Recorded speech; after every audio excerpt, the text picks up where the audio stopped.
اس وقت پاکستانی قوم سے ووٹ کا حق چھینا گیا ہے۔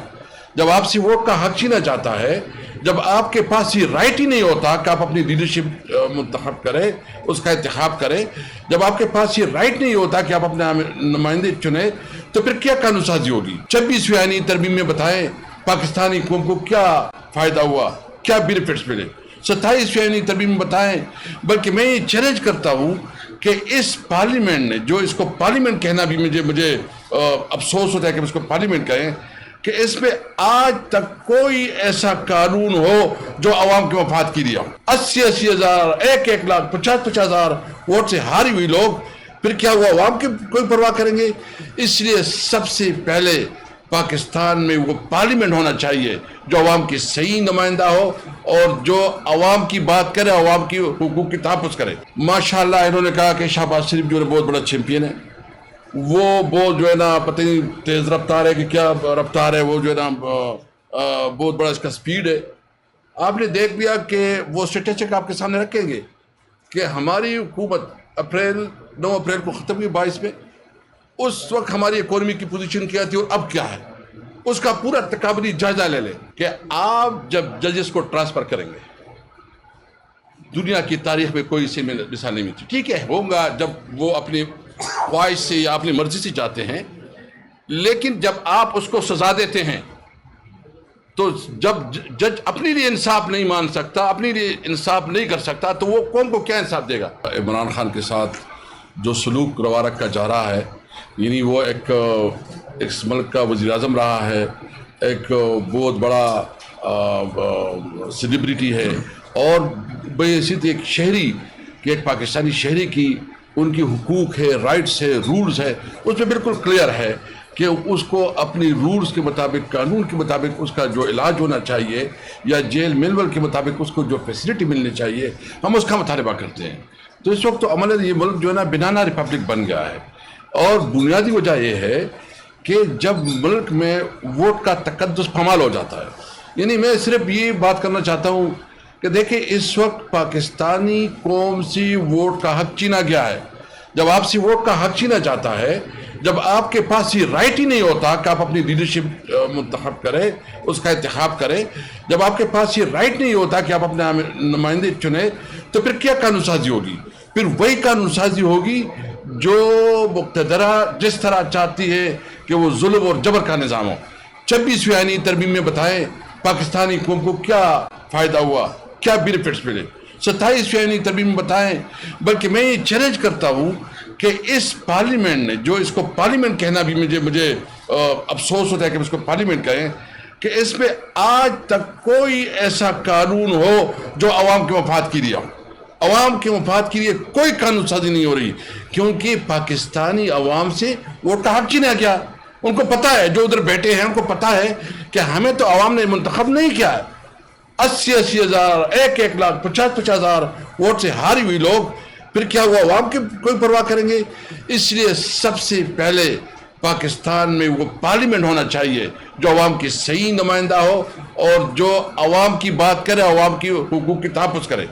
دوسری بات میں یہ کہنا چاہتا ہوں کہ دیکھیں، یہ ابھی اکانومی کے اوپر تو ہمارے جو اکانومی سے متعلق زبیر عمر صاحب، تیمور صاحب اور ثنا بلوچ صاحب بات کریں گے، لیکن میں سمپل ایک عام شہری کی حیثیت سے بات کرتا ہوں کہ جو ہماری حکومت ختم ہوئی، ماشاءاللہ انہوں نے کہا کہ شہباز شریف جو ہے بہت بڑا چیمپئن ہے، وہ جو ہے نا پتہ نہیں تیز رفتار ہے کہ کیا رفتار ہے، وہ جو ہے نا بہت بڑا اس کا سپیڈ ہے۔ آپ نے دیکھ لیا کہ وہ اسٹیٹسٹک آپ کے سامنے رکھیں گے کہ ہماری حکومت 9 اپریل کو ختم ہوئی 22 میں، اس وقت ہماری اکانومی کی پوزیشن کیا تھی اور اب کیا ہے، اس کا پورا تقابلی جائزہ لے لیں۔ اور اس وقت جو عام آدمی ہے، فارمر کو آپ دیکھ لیں، یعنی پنجاب کی جو فارمر ہے، کسان ہیں، گندم کو جس طرح آپ ایک کو پتہ ہے کہ گندم کی کسان جس طرح رل گئے ہیں، جس طرح اس کی تذلیل کی گئی ہے، اس کی فصل کی توہین کی گئی ہے، جس طرح بیچارے وہ جو ہے نا اپنی بوریاں جہاں سوال اور محنت سے جو ہے نا اس کی فروخت کرنا چاہ رہے تھے، اس طرح کینو کی کسان کو دیکھے، آپ جو ہے نا گنے کے کسان کو دیکھے، آپ پٹسن کے کسان کو دیکھے، سارے کسان رل رہے ہیں۔ اور پھر بھی کہتے ہیں کہ پنجاب میں بڑی ترقی ہو رہی ہے. بھائی آئے سروے کریں نا, پوری پنجاب میں سروے کر چلے, کہ آپ سروے کریں کہ اس وقت کسان کی حالت کیا ہے, مزدور کی حالت کیا ہے, ایون جو انویسٹر ہے, جو بزنس مین ہے, اس کی حالت کیا ہے. اور اتنی بڑی دعوت دنیا میں پھر رہے ہیں. ہم نے تو آپ کو پتہ ہے کہ پاکستان کی خاطر اس ساری جو انہوں نے کیا, ہم نے اس کو سپورٹ کیا کیونکہ پاکستان کی خاطر. لیکن اس کے بدلے پاکستان کو کیا ملا؟ ابھی تک کوئی انویسٹمنٹ آئی, کوئی ایسا روزگار کے مواقع پیدا ہو گئے.